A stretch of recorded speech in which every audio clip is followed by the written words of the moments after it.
আসসালামু আলাইকুম। সবাই কেমন আছেন? পাউরুটি দিয়ে পাকোড়া বানানো ভিডিওটা আপনাদের মাঝে শেয়ার করলাম। 3-4 পিস পাউরুটি নিয়েছি। তো রুটিগুলো একটু পানিতে ভিজিয়ে পানিটা চেপে ফেলে দিছি। তো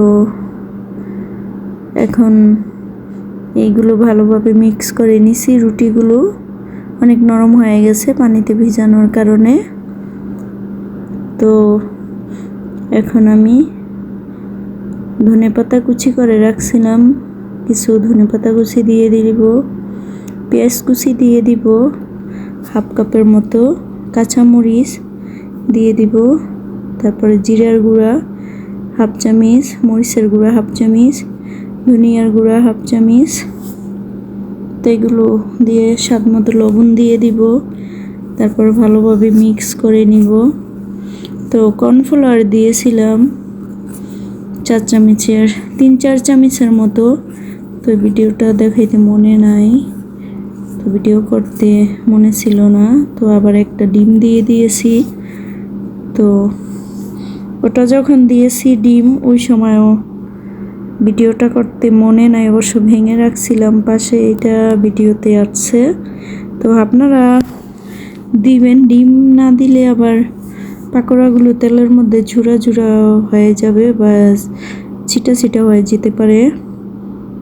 তো এই জন্য ডিমটা দেওয়া।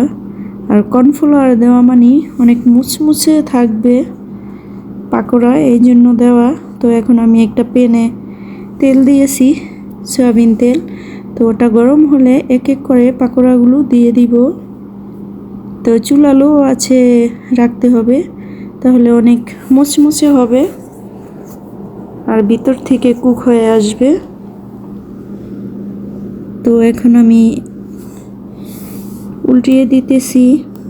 তো এরকম ব্রাউন কালার হলে এগুলো সব আমি নামিয়ে নিব। হয়ে গেছে আমার পাকোড়া ভাজা। তো একটা প্লেটে নিয়ে নিলাম। তো এর উপরে সস দিয়ে পরিবেশন করলাম। দারুণ টেস্টি ছিল। আপনারা এখনও যারা ট্রাই করেন নাই, একবার ট্রাই করে দেখুন না, এত মজা, বারবার খেতে মন চাইবে। তো সবাই ভালো থাকবেন। আল্লাহ হাফেজ।